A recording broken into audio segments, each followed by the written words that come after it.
Hello, ladies and gentlemen. And before I get into anything, um, bam, on the 20th, Xbox is going to have another showcase. New games are right around the corner.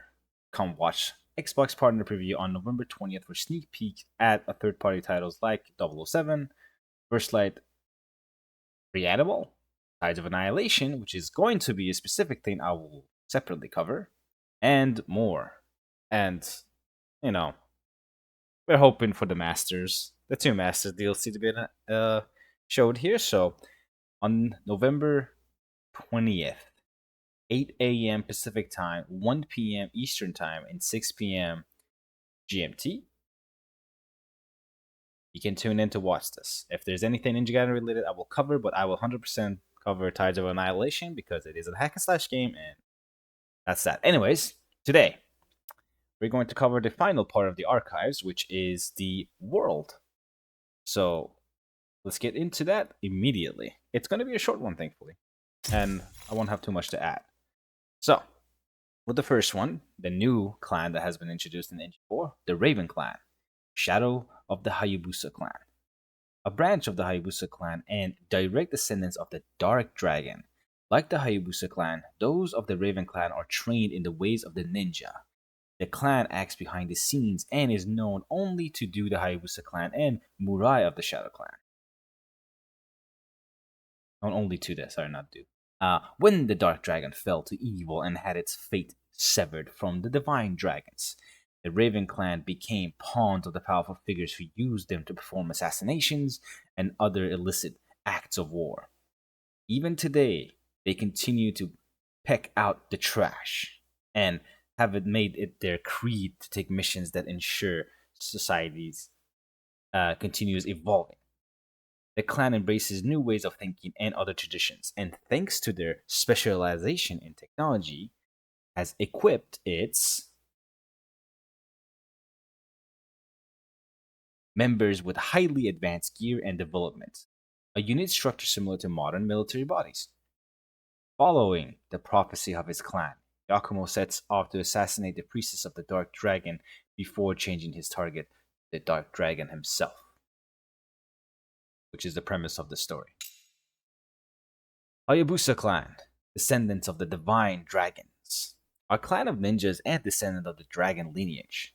The modest village, full of simple wooden buildings, is located at the foot of Mount Fuji. The clan is destined to fight against evil and seems to be constantly locked in fierce battle. The clan is currently led by a ninja named Ryu Hayabusa. During the reign of his father, Joe Hayabusa, the village suffered a devastating attack from the hated Black Spider Clan. But now, several decades later, it is thriving again and training in a new generation of ninjas. The Hayabusa clan is vast and has a storied history with many branches clans. The Raven clan is one such branch and accepts mission of a more questionable morality that the virtuous Hayabusa clan would never accept. So, a little note here: several decades was said here. Yeah, but now several decades later. So this is several would imply, like 20 and above years. So if Ryu was around 23, 24 in NG2, NG4 would be like what he's like what 40, 50 years old something. So it's actually might be like farther into the future than I initially thought, because I initially thought it was like 10 years after NG3, which would make Ryu around 35, 36-ish. But this might be even further. This might be again him being actually really old, which could explain why Muramasa is like not around. But who knows? Anyways, moving on to the next point. Divine Dragon Order, the third faction. De facto rulers of Tokyo, an organization of volunteers who effectively rule over Tokyo, currently in a state of chaos due to the resurrection of the Dark Dragon. It has two divisions: a political branch headed by a woman named Uga, and a military branch headed by a man named Kagachi. Oh, Uga. Okay, Uga, new character. We have not heard about this lady. By utilizing the personal connections of these two leaders and consolidating the resources remaining in Tokyo, and the organization has a level of economic and military influence unusual for a private firm. They continuously conduct research in various scientific fields, and by analyzing the movements of a certain ninja, they have developed armor suits that allow even low skilled soldiers to perform on superhuman levels. These suits have become a vital asset in the protection of Tokyo. Despite the organization's vengeful nature in this current state of emergency, they are quick to enact harsh punishment on any who disturb the order, leading to increasing discontent among the citizenry. So, very interesting piece of information here would be about um, specific analyzing the movement of a certain ninja. It is strange that they don't specify this because you would think it would be Ryu, right? Like they move like Ryu. That the soldiers attack like Ryu because that's why their suits are designed. It's based on Ryu's combat abilities. Because it says movement of a certain ninja, so it's not Kagachi's. Kagachi's not a ninja; he's an honorable warrior, like more of a samurai archetype. So the fact that the suits are designed after, it's hinted that the suits are designed after Ryu himself, like his fighting behavior and patterns. You know, it explains why your average DDO infantry are so strong. Anyways, next one, Sky City, Tokyo. Dragon ravaged city. The once great city of Tokyo ravaged by the miasma that continuously rains upon the following the Dark Dragon's failed resurrection. The lower districts were quickly submerged in rainwater, forcing the residents of Tokyo to rapidly expand their buildings vertically to escape the insurgent floods. Civil disarray and a shortage of materials led to corner cutting and unsanctioned construction projects, resulting in the sprawling disarray of the skyscrapers that comprise the city today. The entire region is controlled by the Divine Dragon Order, which allocates living quarters and distributes supplies to all but the wealthiest of denizens. In this noxious hellscape, bloodthirsty fiends materialize without warning, and the DDO stands as the people's only defense against this constant threat. However, due to the organization's increasingly totalitarian, governing policies, the citizens are growling to resent their protectors, leaving Tokyo's law and order in a precarious balance as its architectures. So the citizens are not happy with the way DDO is handling the situation. I'm assuming it's very rough for them to actually like have precautions set up in in place to deal with demons and fiends and all those type of beings. So yeah, probably leads to a lot of frustrations. I think COVID, we had precautions for that, and people were still really mad about that. They started a whole riot. Anyways, Fuuhaku Sanctum, Gale Swept Ridge, a collection of shrines dedicated to the god of raging winds, located on the outskirts of Tokyo, surrounded by a steep mountains that constant fierce glaze makes access to its valley extremely difficult. And although ascetics once frequented in the area to meditate, this practice has ceased in recent years due to the growing numbers of aggressive demons, such as tengus. However, the cyclone's continuous raging ensures that reverences for Fuuhaku Sanctum is as strong as ever. The locals, out of fear as much as respect, still make regular and generous offerings of appeasements. Fuuhaku Sanctum is also sacred to the local wind-worshipping Tengu, and they are known to dwell swift and deadly punishment to any caught trespassing, transforming the area into a forbidden no man's land. So the Tengus are very tutorial. Drowned District, Sunken Splendor, an area of lower Tokyo flooded by the Dark Dragon's reign. The water level continues to rise, and the district is strictly monitored by the Divine Dragon Order. Although access is now generally prohibited, its abandoned facilities are evident of its sordid and prosperous past as a place of debauchery for the wealthy. The red light district, gambling, whoring, and all that. vast majority of its residents were evacuated several years ago, but a small number of the elite, unwilling to abandon the luxury and prosperity they once knew, have been permitted by the DDO to remain. Thanks to hefty bribes, this has also made the region a target for opportunistic thieves, leading an extensively high rate of crime. Huh, that explains why Waniwaka is there. Ikawa? Waniwaka? I always say his name wrong. The DDO warns citizens against entry and considers any who enter to be outside of the organization's protection. Yep. Dragon's Maw, headquarters of the DDO. The colloquial name for the Divine Dragon Order's military headquarters in the city of Tokyo. In addition to being Tokyo's largest military base, it is also where the organization's political and economic decisions are made, leading to the locals to refer to their strict ruling as the Law of the Maw. The vast facility has 100 floors and a large helipad atop of the roof. Its interior is divided into intricate sectors ranging from administrative to legal to residential, which access to most areas requiring a dedicated entry pass. Security in the military sector is comprised of a wide range of state-of-the-art defense mechanisms for political use. Yes, of course. A veritable impregnable fortress. Any who dare break into and do so at their own peril. Yeah, nothing happened to Yakuma. No consequences. BloodBind Ninjutsu, Secret Art of the Raven Clan. A secret ninjutsu taught in the Raven Clan that manipulated magic normally unusable to humans by utilizing blood as a medium. The wielder of BloodBind Ninjutsu, uses blood, be it their own or another, to transform their weaponry. This art can only be used by members of the Raven Clan, and while appears simple, requires exponential talent and years of training to utilize effectively in actual combat. Very few of the current generation of Raven ninjas have the skill to use it to its full potential, putting the art itself in jeopardy. The Raven Clan actively collects cursed blades to utilize the Bloodbind Ninjutsu. Takaminakata, wielded by Yakumo, has been passed down through the clan for generations. Accursed Armaments.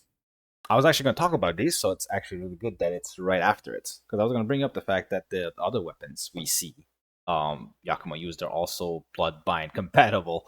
So, despite the art being hard, I know the Yakumo is a very special case of a ninja prodigy, so of course he can utilize it. But the fact that those weapons are also, Bloodbind compatible is a very interesting thing. Also, I should note that Ryu and Sayori choose those weapons, so hey, maybe Ryu has used those weapons before. Who knows? But anyways, Accursed Armaments, conduits for the sacred seals. The colloquial name for the ritual weapons used by the series Sayori to seal the Dark Dragon, with each weapon serving as the crux of a seal. They can be described most simply as weapons empowered by the life force of their wielder. Using this characteristic, they were used to absorb the remaining life force from the Dark Dragon's remains and transform it into sealing energy. However, exposure to the Dark Dragon's overwhelmingly malevolent life force has caused the weapons to lose their original forms, becoming amorphous and changing shape depending upon who wields them. Yakumo uses Bloodbind Ninjutsu to share the life force of blood with Takaminakata, and the Accursed Armaments to maximize their destructive potential. So their true form is the form they take when Bloodbind Ninjutsu is being used on them. Interesting. The weapons completely change shape because of the Dark Dragon. The Dark Dragon incident. Achilles' atrocity. A series of events that took place several years ago in which the fiend Achilles, along with the priestess Sayori, attempted to resurrect the Dark Dragon in Tokyo. Achilles entered the human world with the intention of resurrecting the Dark Dragon to utilize its power for his own ambitions. He took over as a ruler of the certain nation while spreading worship of the Dark Dragon to amass an enormous number of human sacrifices before raiding the Dark Dragon village, killing everyone save for Sayori. With the priestess under his control, he performed the ritual atop Tokyo skyscraper to resurrect the Dark Dragon. opening the gates of the underworld and allowing hordes of fiends to emerge and attack, reducing Tokyo to a bloody hellscape. Though Achilles was defeated by Ryu Hayabusa, the unparalleled power of the resurrected Dark Dragon was impossible for even Ryu to extinguish completely. So he, along with the Divine Dragon Order, settled on sealing away the Dark Dragon parts to prevent further devastation. So Ryu, again, couldn't completely get rid of him, just like always. He could slay it, of course, but he's like Dark Dragon still remains in some way. And considering this has been the most powerful shape that the Dark Dragon has ever taken, it's due to Achilles sacrificing a whole nation to it. That's why it was so powerful, because the conduit for the Dark Dragon being so powerful was like thousands upon millions of people. I really wish they had like a flashback to this, but I assume that would be a lot. So interesting to go through. Fiends. Beings born of evil. A general term used to refer to malformed creatures with evil intent. Their appearance and behavior vary, but all are equally malevolent. They possess strength far exceeding that of a human, and some can utilize supernatural abilities. Ordinary humans cannot hope to stand against them. Most live in the underworld and, on occasion, will pass through the human world via dimensional gates. Human flesh and blood are considered a delicacy to many fiends, and they are frequently observed devouring their victims immediately after killing them.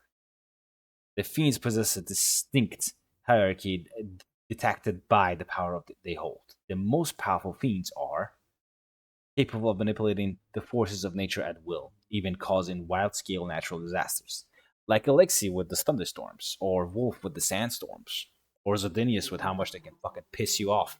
Anyways, that was not even more. Demons, supernatural menace, indigenous beings that inhabit the various areas of Tokyo. They often prefer to live near sacred grounds, such as Shinto shrines, but some also inhabit the metropolitan areas. More powerful specimens are sometimes worshipped as gods, while the weaker are often equated with yokai of Japanese folklore. Most species are highly territorial and will attempt to eliminate any trespassers.